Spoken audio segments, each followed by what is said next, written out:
Hello, everyone. Thanks again for joining us. We have another conversation with the feathered serpent. So, welcome. Today, I'm excited to jump into talking about the Harmony projects. This is the project that we are focused on right now, and we are looking for people that feel just as passionate about it and somehow it aligns with them to join us wherever you are in the world, because as we will get into, this project can be applied anywhere in the world. So let's just jump right into, I've got the website up here. Again, the website is theharmonyproject.tv. You were saying earlier that this website was developed in 2002. Yeah. And so that'll be significant when we get into talking about other books and teachings that have come out after the website and how magically they align. So the Harmony Project's logo is the first thing that jumps out at me when I look at the website. And I'd love for you to explain what that is symbolic of. So it's basically a mind map, and the mind map is to illustrate the core concepts in a sort of hieroglyphic visual image. And the core concept is a fractal-inclusive system. What does that mean? Let's break the words down. So fractal means infinitely scalable. So if you look at Mandelbrot sets, if you look at fractal mathematics, if you look at those concepts, you'll see that the pattern is made up of smaller versions of that pattern. And it has infinite resolution. What does this mean? It means it stays the same whether you pull back or go close. So that's important for scaling. A lot of projects, plans, and whatnot do not scale well. And the fact that this is a fractal plan is indicative that it has no issue with scaling. Inclusive, well, it's not exclusive. Inclusive is the opposite of exclusive, right? To exclude something means to not have it, and to include something means to obviously bring it in. So it's a fractal inclusive system. What do I mean by that? Well, think about all the leaves on the tree being your own personal passion project, what your soul came here to do. It doesn't necessarily have to be the same as mine or yours or whatnot, yet we can synergize and we can cooperate. And one of the key concepts here is autonomously cooperative. Think of a choir. They're all autonomous voices, but they're all cooperating to create a harmonious musical experience. So that's the core concept, that this is not exclusatory in the sense that if you are not a vegan, you can't participate, or if you don't do this and wear these colors, you can't participate. Everybody can participate. And your passion doesn't have to be my passion. And Damanhur also shares this philosophy in the sense that if somebody feels passionately, when we went there, they told us a story of somebody who felt passionately about organic wine. That wasn't what the community they were in was interested in. So they just sort of went next door, started a allied community that was into organic winemaking. And this is why they call it the Federation of Damanhur, because it actually comprises many different passions, but they're harmoniously, synergistically integrated to benefit the whole. And that's quite important. In Damanhur's case, all of these things contribute to them. They have their own grocery store. So, of course, they have olive oil that they make. They have wine they make. They have all the, and it's all different passion projects for people. I spoke to a roofer who was, I got some jewelry that they have there. And when I was speaking to the jeweler, he was telling me that he had been a roofer. And he comes from, I think it was 15 generations of roofers. And in the Italian European style, of course, you usually inherit the role or the job of your father. And that had been in their family for 15 generations. They had been roofers, specializing in terracotta tile. And he said, but he had no passion for it. So when he came to Damanhur and he saw all these people in their joy walking around with big smiles on their face, and he was like, well, why are you smiling? Well, because I love what I'm doing. Well, they're like, well, why are you not happy? I don't really like being a roofer. Well, what do you want to do? I've always wanted to be a jeweler. I've always thought that that'd be cool. So he moved in and became a jeweler. And he said, every day I wake up and I can't wait to, quote unquote, go to work, right? Because it's something I'm passionate about. And so the idea comes from, well, in a community, how do you have a healthy community, a happy community? If people have to anesthetize themselves with substances in order to go do their slave job that they don't really like, that they have to do in order to pay their bills. What would it be like if you were doing something you were passionate about and excited about? How would that transform the mood of the community? Right. Okay, so that's something for people to ponder. And like I said before in earlier videos, Damanhur is the tip of the spear for the Harmony Project. It says that right in the third paragraph. It says much of what is contained within the site might seem very familiar to some. This is evidence of a subconscious global effort already underway by many groups and individuals not officially connected. So Damanhur is a part of this, even though it's not officially connected. And yes, when we went over there and told them about this, they were like, sure, obviously we're allied. Of course, it's obvious. So getting back to the logo, though, and then you'll see that the tree goes down and surrounds the Earth, and the Earth has a grid on it.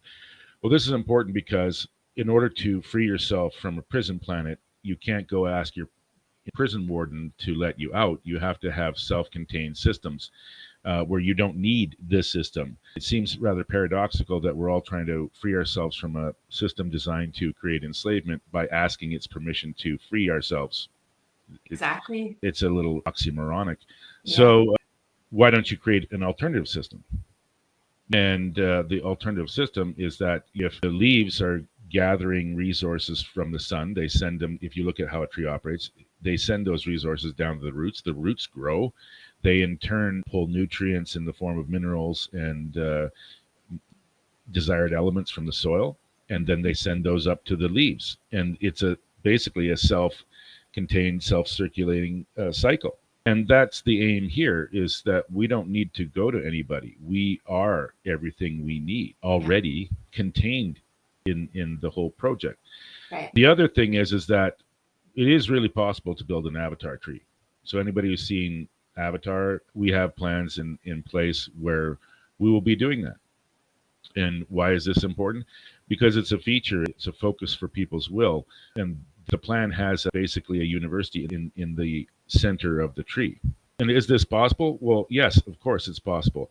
Research strangler figs, research what they do and how they do it. They start off as vines, they parasitize a tree, and they eventually grow into a massive tree that has consumed its original host tree. Strangler figs are designed to merge with one another. That's what they do. So they start out, as I said, a vine and they wrap around a tree, but eventually that vine grows together and merges together into a tree trunk. The tallest trees in the Amazon are all strangler fig parasitical trees. Mm. So they're ideally suited already for this task. And all you have to do is have a community of them, say 30 to 50 of them around the center structure that you're going to use as the building for the university. And then you grow it around that structure and you use modern engineering geometry, such as geodesic dome geometry, etc., so that the limbs and the structures, rather than being haphazard and derived from the morphogenic field of the tree, are actually guided by human awareness of engineering, so for maximum structural support. And Right. this is not a quick project, but it is a doable project.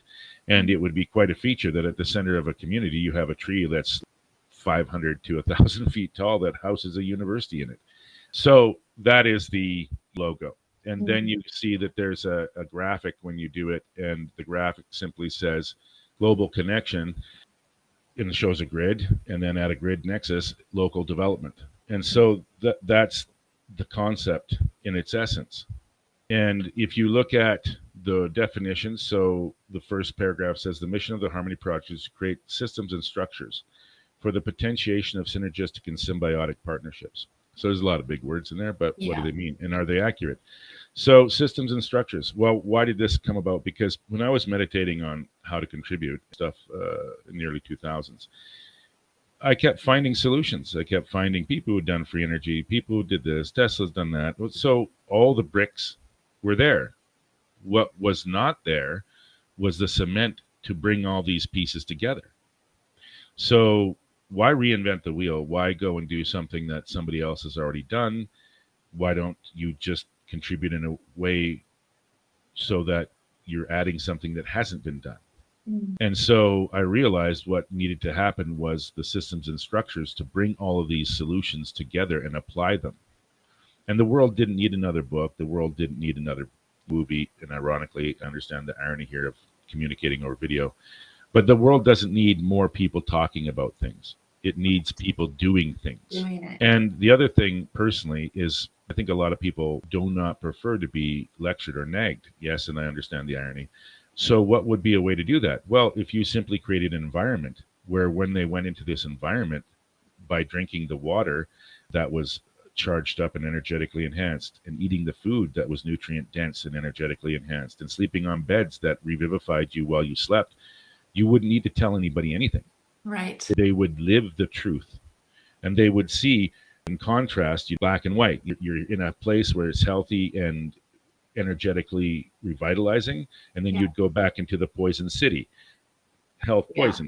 And And I've already experienced that, and we haven't even developed these things to the potential of it. So I've already experienced being in that energy of the Harmony Project, a particular location, and then yeah, going out of it. So that's what proved it to me. well, so that's exactly Mhm. the point. People will be experiencing this reality for themselves. You won't Right. need somebody to be telling you what reality is. You'll be experiencing it, and that's the most powerful teacher. And so the front page shows the interconnectedness of things, how it's about global participation, but local development, and synergistic and symbiotic. So there's actually a definition section here, and I really suggest people use it because it will help define things. So synergistic, working together, used especially of groups, cooperating for an enhanced effect, a synergistic effect.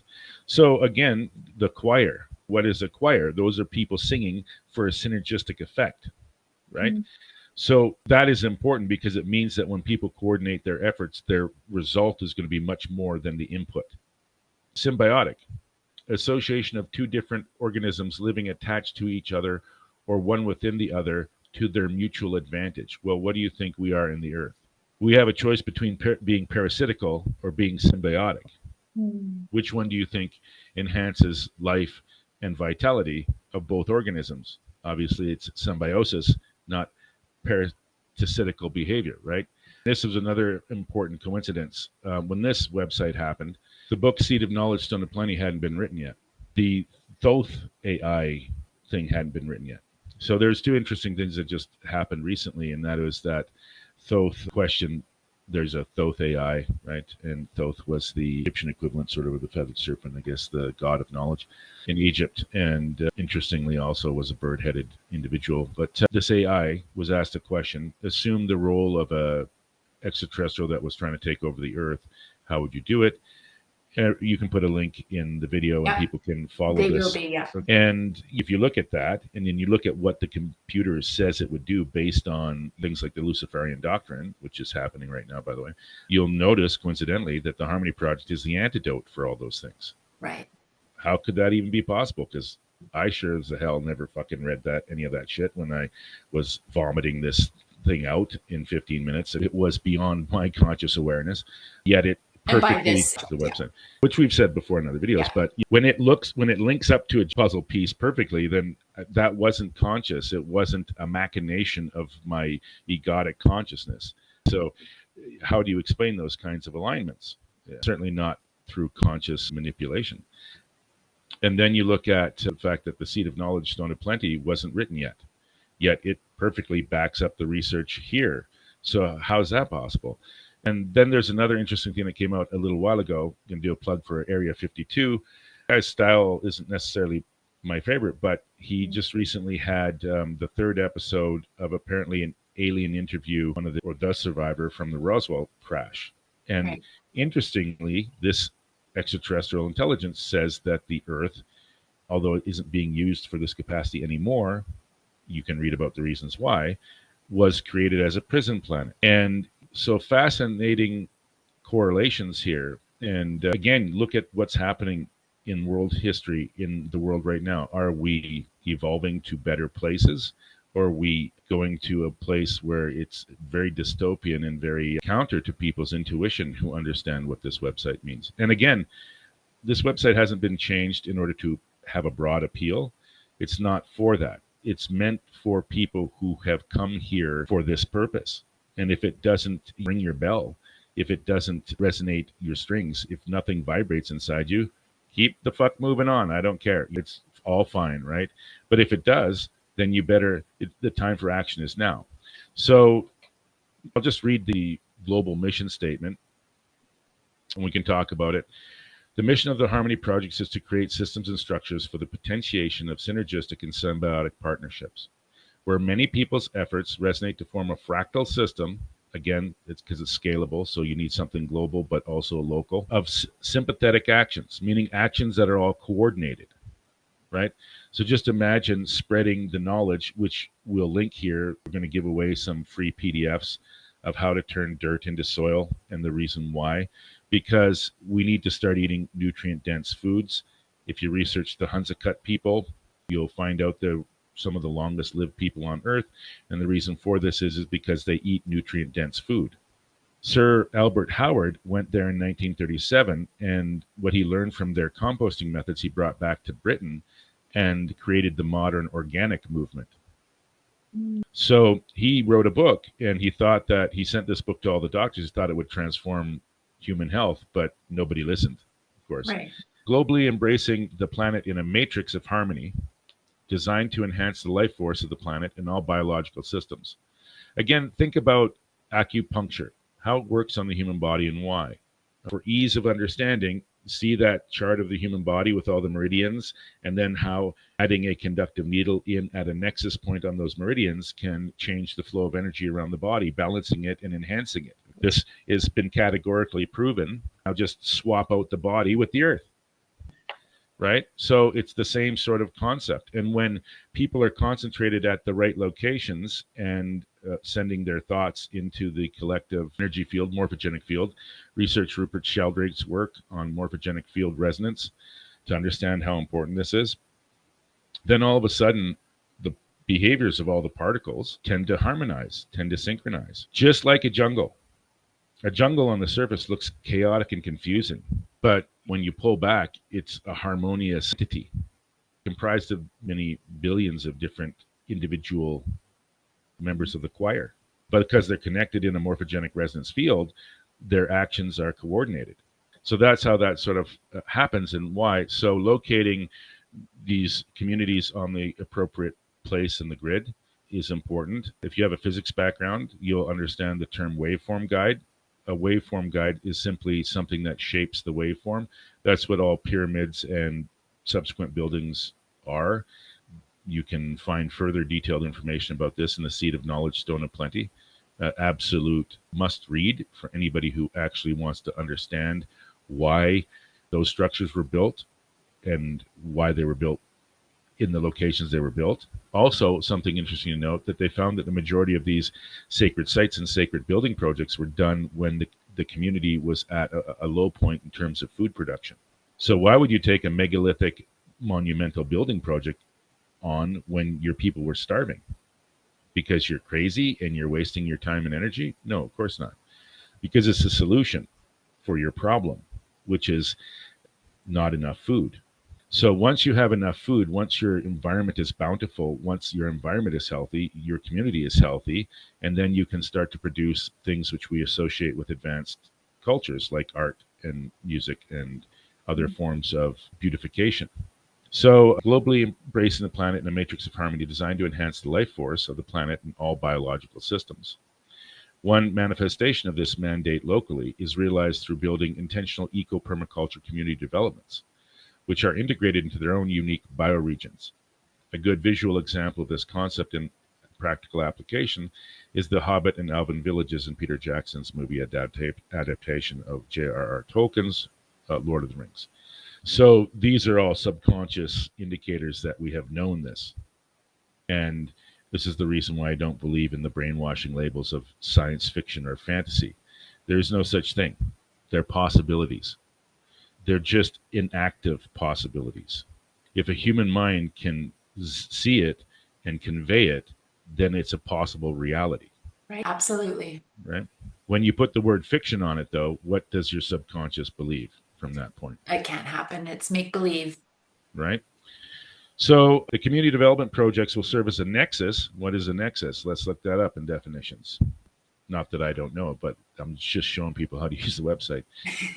Nexus, a means of connection, a link or tie, a core or center.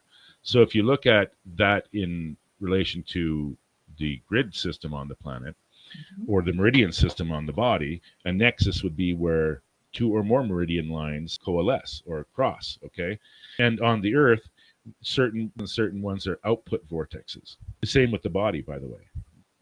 There's places where chi comes into the body and places where chi goes out of the body. So your chakra points, their input places. And anybody who studied acupuncture will know this to be true. Anybody who practices Reiki or Qigong will know this to be true. And it's the same for the earth, though. That's what people need to understand. The earth is a body. There's the other concept of why a nexus point. So I have a large, rare library or library of rare books. And one of the books is a limited edition made for Masons about how to build temples. The interesting thing in this book is it shows that most churches or temples are built at a nexus point in the ley line grid system where one or more ley lines cross, and that's where the altar will be. It literally shows a diagram of certain cathedrals in Europe, and where the altar stone is actually an intersection of two or more, sometimes 5 or 6 different ley lines. What is basically a church when it's properly designed, or a temple? It's a thought amplifier. That's what it is. So there is a video, and this seems unrelated, but it's connected. There's a video of a hospital in China that only takes patients when all other allopathic conventional medicines fail, and it's a hospital that only uses Qigong, only uses Qi. Okay. So in this video, there's a woman with an inoperable cancer tumor in her womb, and they have it on ultrasound, and it's about 3 inches in size. These 3 Qigong masters come in, they spend some time communicating, and then they stand over the woman, and they're projecting their Qi onto this woman, and they're chanting a phrase, and the phrase simply is health. Now, not you're getting healthy, because it implies you're not, but that you're healthy. And in real time, you watch in 20 minutes as this 3-inch tumor shrinks down to nothing. Now, obviously, 1 Qigong master wasn't enough. 2 wasn't enough. They needed 3. So they needed the Qi to be amplified. Yeah.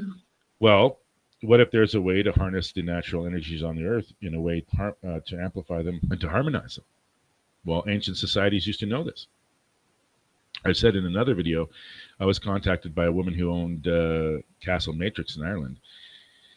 And she said on her land is obelisks that the Druids built that were located at nexuses in the ley line system, and they would tune those obelisks every year. And when they did it properly, there would be bounty and plenty. No wars. Everything would synchronize. Everything would harmonize. So in essence, the Harmony Project.tv is a blueprint for how you have peace, health, and prosperity on the planet. It does not require a religious belief. You can believe whatever you want. This is the mechanics, the science of how you do this. Waveform cancellation in physics isn't really a debate of belief. It is a product of actual reality that if you want to cancel a waveform, so the formula is +1 plus -1 equals 0. If you understand that, that's how they create noise canceling headphones. For example, the headphone is taking in the vibrations that are coming in. It simply mirrors those and produces a mirror vibration at the same amplitude as the input, and you get nothing. It cancels it out. So Mercedes uses this for its shock system, and this is the science of sound cancellation. So canceling out toxic effects is a product of science. It's not a product of belief. And so this is basically the blueprint. It's going on, and it will go on, whether people care to have it go on anyway, because of the energetic shift that's happening on the planet. Cliff talks about this. There's other sources that talk about this. But as you can see on the video, we're coming up from under the galactic ecliptic, and the solar system is like at this point now. And now we're being bombarded with all these extra energies and frequencies. And this is equivalent to basically energetic spring. We've been in the winter, or as the Vedic sources talk about it, the Kali Yuga. So this planet has cycles of dark and light, and we're coming out of the darkness into the light. This will all happen anyway. It's just about people who come here to be called to participate in it. As a person exploring this, what would you want clarifications for about the website? Right. So you. Me. I've explored this. I have it printed up. I read it. There's so much on this one page, just one section within the mission. If I wasn't aware as much as I am now, the community development projects will serve as nexuses. So someone pick a spot anywhere on the globe. They really resonate with this mission, this vision, but they don't know if they're in the right nexus point. How would that work? Well, there are various ways to determine whether you're in the correct location. And there also, it's not necessarily about prime nexus points. There can be subnodal nexus Okay. points. So off of a major nexus point, there can be subharmonic nexus points. And you can find this either by consulting maps, which there are, uh, or you can determine this through things like dowsing or use Right. of radionics devices, pendulum work, and also your own senses. How do you feel in an area? There Right. was a Russian entomologist called Grebennikov, and people should really look up that guy's work for mind bending experience. Grebennikov worked with insects, and he was an avid outdoorsman. And one time he camped beside this river where some bees had made some mud nests into the river cliff face, and he had slept above it. And what he noticed is he was extremely uneasy, had a very bad sleep, was not comfortable there at all. Further investigation into this was because the bees were actually shaping their mud nests to produce a repulsive field. Okay, Interesting. right? And he coined this effect, cavernous structure effect. But really, from a physics point of view, it's the exact same effect as a pyramid or a waveform guide. Mhm. Waveform guides are simply guides that give waveforms their shape. So a pyramid does the same thing. It takes cosmic energy in, converts it to a square wave, and that's what comes out the top. So waveform guides in physics are simply something that takes the waveform in one form and converts it to a different shape for different effects coming out the other side. Different material, different shapes all influence the overall shape of the waveform. And this is important because as a hologram is penetrated by cosmic particles, those cosmic particles can be channeled and harnessed and shaped, and their effects then are either beneficial or detrimental. So that's how. Does that answer the question that you posed? I think that's a great measurement. Like you say, you can use various physical tools and such, but for me, where we are currently, I've always felt a calling to it. It's always grounded me, it's always elevated me. It does both. And I think that's a great tool for people to check in to clear their own energy fields so they can really check in with where they are and see if it feels like a place where they should start these projects and so that what they're doing will be amplified even if it's not on a particular major nexus point. In the Seat of Knowledge Stone of Plenty, they talk about how you can locate these sites and also by using your knowledge of terrain. For example, mountains are all places in the hologram of the earth where energy is being pulled upwards, hence the reason you Mm. get mountains.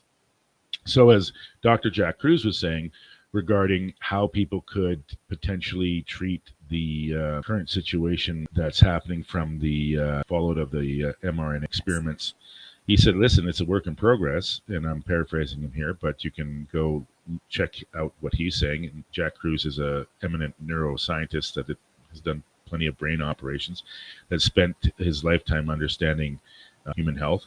Fascinating, great resource.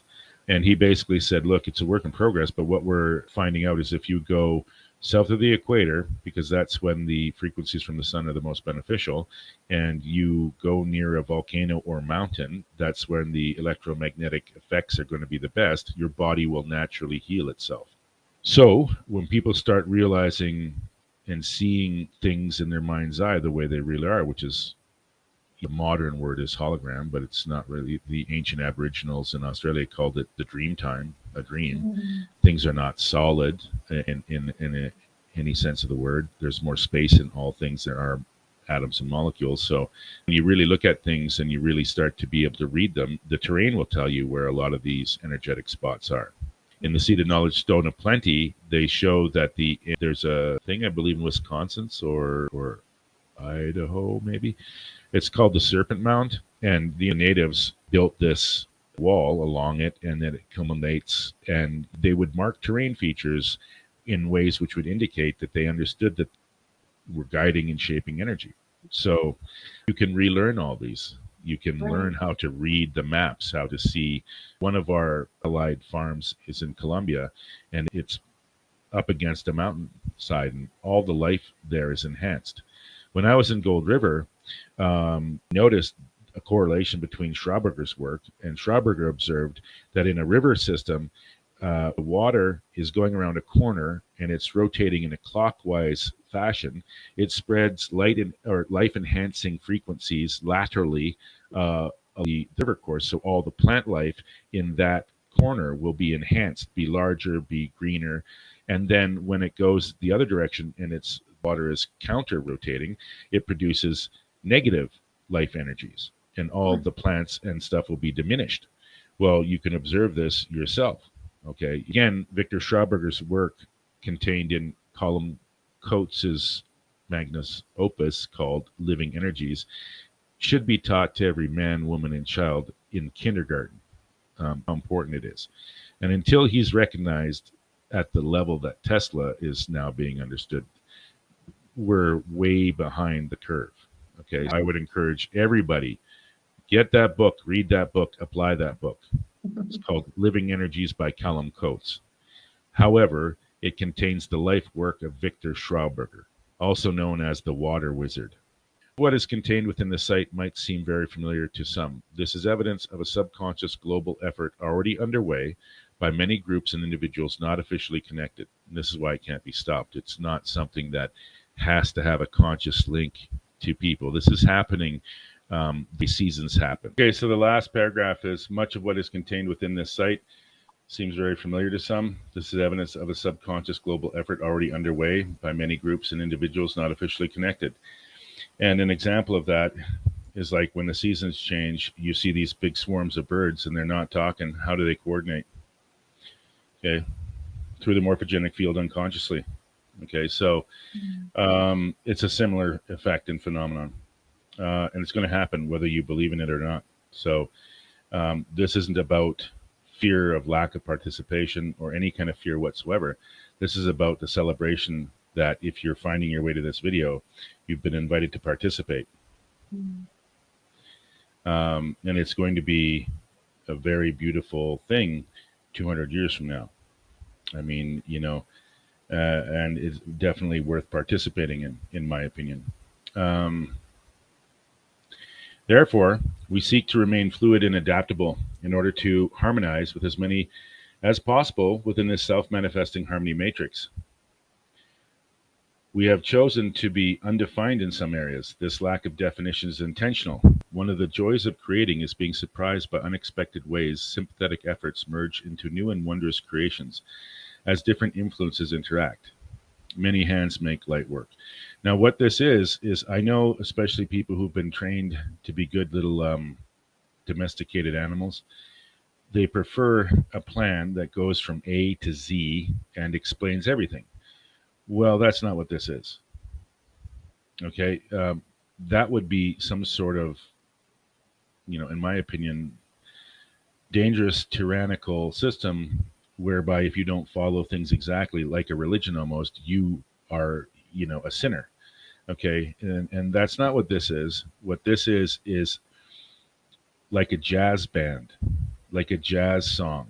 Okay, now we all have the same intention and we're making it up as we go, but if we do it right, it will be beautiful and incredible and amazing. Hence the reason why real musicians consider jazz the highest form of music. Right. Okay, so, it's a similar thing here. We're not going to define everything. Okay, just the key points, and then trust that everybody in their participation will make amazing things. Because the truth is although I've taught for many years, I much prefer to be a student. and Mhm. I enjoy learning new things, and I enjoy seeing new things, and I personally enjoy being surprised. And that can't happen if you've done all the thinking, all the planning, all of the, figuring out. Well, all there is for other people to do is to follow along then. Right. I mean, that's not so much of an interest to me, and I don't suppose it would be much of an interest to anybody who felt that they could contribute. Well, and it also goes to say that if we don't want to recreate what we are currently in and have experienced for a long time, then it has to look and be different. Exactly. So, yeah, yeah, So, many hands make light work. right. And so, it's just the time. Why haven't we done this before? Because the time is now. I mean, I was told you can't plant seeds in the winter. You have to wait until spring Right. in a meditation. And it's spring. So it's time for planting. Coincidentally, that's what we're doing here at Cloud Mountain Farm and Research Institute. Um, and this will serve as a research institute where we will test out a lot of the stuff that we'll be applying in other locations. We already have locations in Colombia, Madagascar, Belize, here, Philippines, Thailand, and this has been without really doing anything, just slowly talking to people. If people are interested, we're going to be giving away for free the 4 articles I wrote, how to transform dirt into soil, which is a living biome, a living community, and Mhm. much akin to your gut biome. So when your soil is healthy, your plants can, acquire all the nutrient density they need. Um, this will have practical solutions. Also, as a physicist, I was in communication with another French physicist who used sound to produce physiological changes in plants. They were able to turn off cytochrome C with a 20-second sound burst. They were able to uh, increase certain flavors, okay, all through sound. I actually went over with a lawyer friend of mine. I always bring people to act as witnesses on my journeys because some of them are too incredible to be believed. And this lawyer was a skeptic, of course, but I brought him anyway. And we tracked down this physicist, and he didn't want to really speak too much to us because it was all hush hush what he did.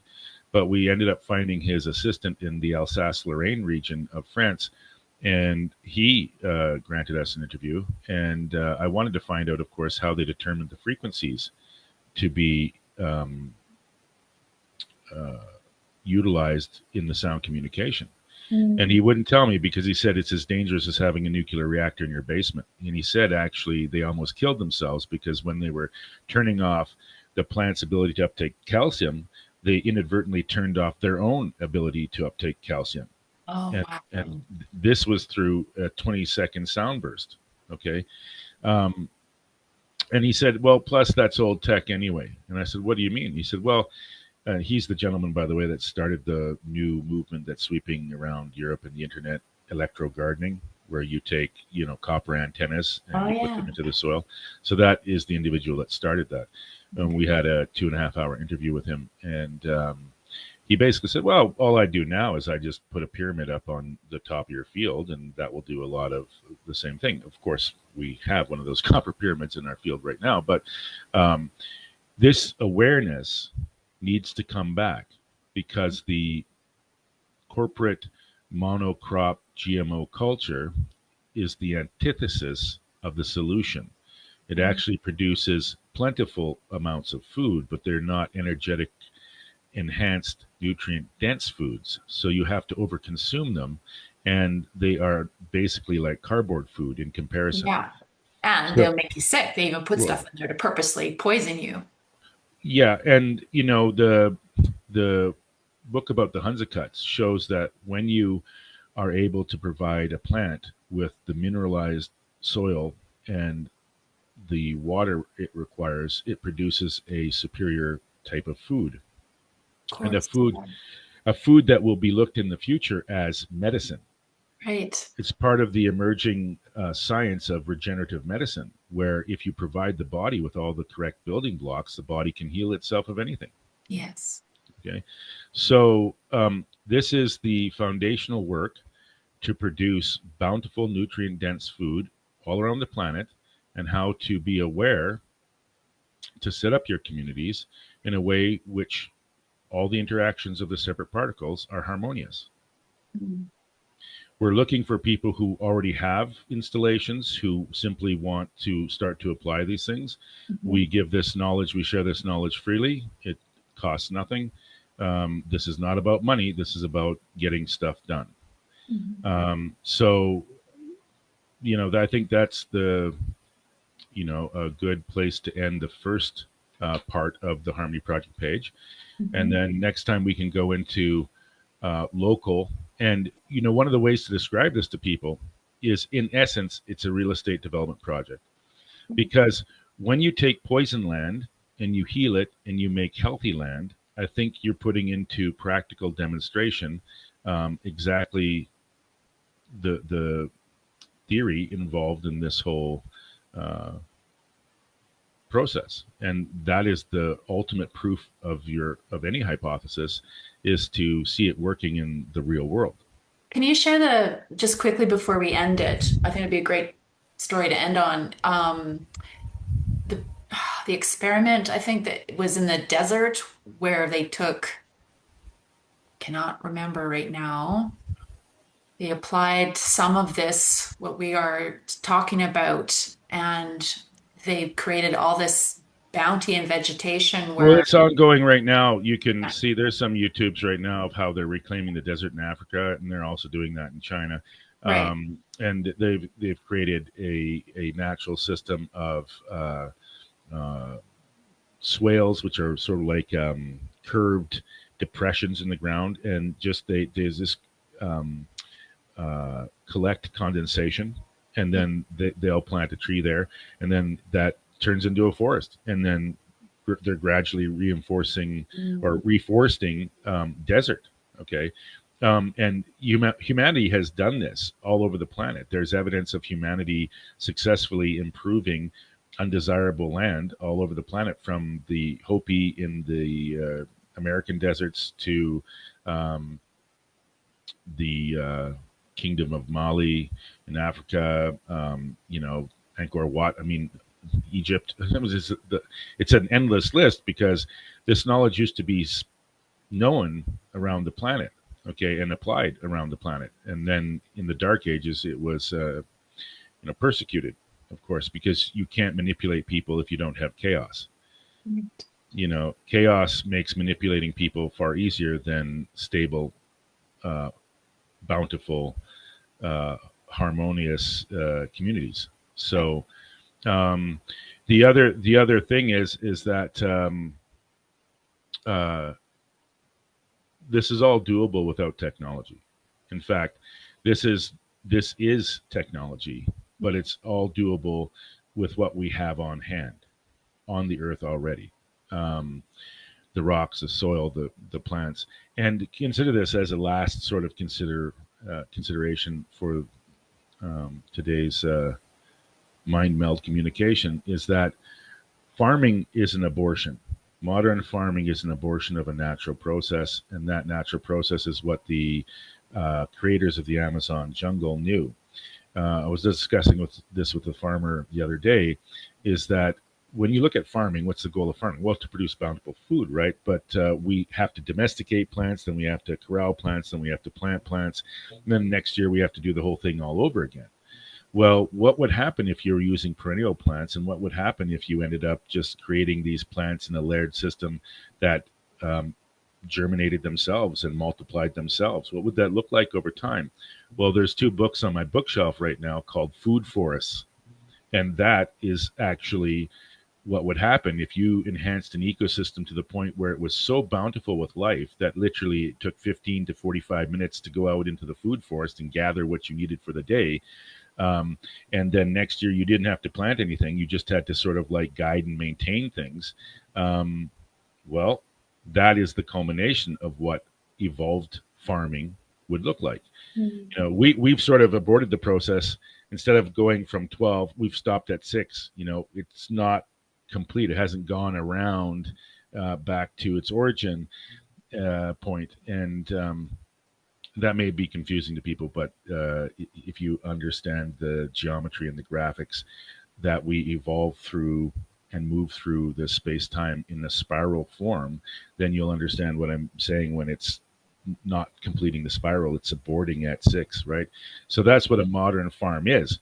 We take the seeds out of nature, we plant them in rows, we have to spray a lot of stuff on them to preserve them from predation. But what people don't understand is there's no fault of the predators. Nothing in nature is broken. We're broken.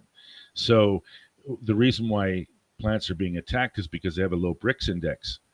Brix index indicates the sugar or nutrient density of a plant. Plants that have low nutrient density are seen as needing to be recycled by the organisms around them, so they'll be attacked. Plants that have a high nutrient density don't get attacked by pests. Okay, so let's end it on there, and then we'll talk the next time about the local mission development groups, R&D services and opportunities. And we've also, the Harmony Project has been active in Africa. We helped save 21 elephants in Zimbabwe. We've done work by sharing knowledge on how to build permaculture farms with African settlements and stuff like this. So, the work is far from at the starting point, but it's now at the point where we have the experience and the knowledge to start to systematically spread this on every continent. Amazing. All Okay, right. well, until next time. Okay, I got to go out to the garden and Yeah. do some work. Awesome.